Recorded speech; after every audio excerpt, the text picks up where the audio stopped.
دكتور احضرني، هو انا انكتب عليا كل ما اخلف طفل اقعد 4 سنين انام جنبه؟ رضعته رضاعه طبيعيه وفطمته الحمد لله فطام تدريجي وكبر خلاص ونام في اوضه لوحده. كل ما اخش انام يوم يعيط اروح انيمه، ساعه يوم مصرخ تاني اروح انيمه، ساعه تانية انا طول يا دكتور طول الليل رايحه جايه من اوضته لاوضتي لاوضتي لاوضتي.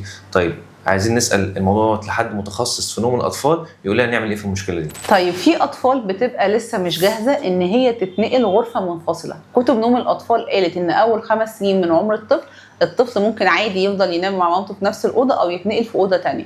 بس قبل ما احكم ان طفلي مش جاهز لازم اكون نقلته في اوضه تانية بطريقه سليمه، ما يكونش الموضوع جه كده فجاه زي كاننا عملنا مشكله من لا شيء. طيب الطريقه السليمه ايه؟ اول حاجه ان الطفل يكون ابتدى الاوضه بتاعته دي مطمن لها، بيحبها، بيلعب فيها، اختار فيها اي حاجه، بينام فيها بالنهار فبدا يألفها، مش نقلته فيها مره واحده.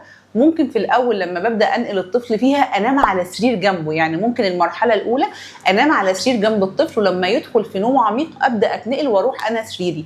الحاجه الثانيه ممكن في الاول لو الطفل بيقلق كتير قوي اطمنه، اعرفه ان هو لو قلق في نص الليل ومحتاج يجي ينام عندي في الاوضه ينام عندي، بس اهم حاجه ما ينامش جنبك على السرير.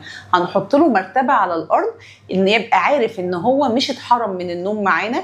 لو الطفل قلق في نص الليل عايز يجي ينام على المرتبه دي ينام على المرتبه دي ما فيهاش مشكله.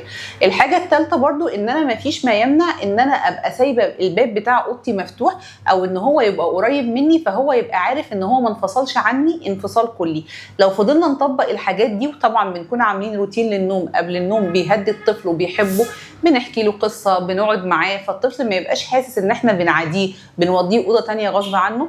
عرفنا نطبق الحاجات دي ونصبر عليها من اسبوعين ل3 اسابيع يبقى ما عندناش مشكله. لو لا دي لسه مشكله يبقى ده الطفل محتاج نعمل تدريب النوم.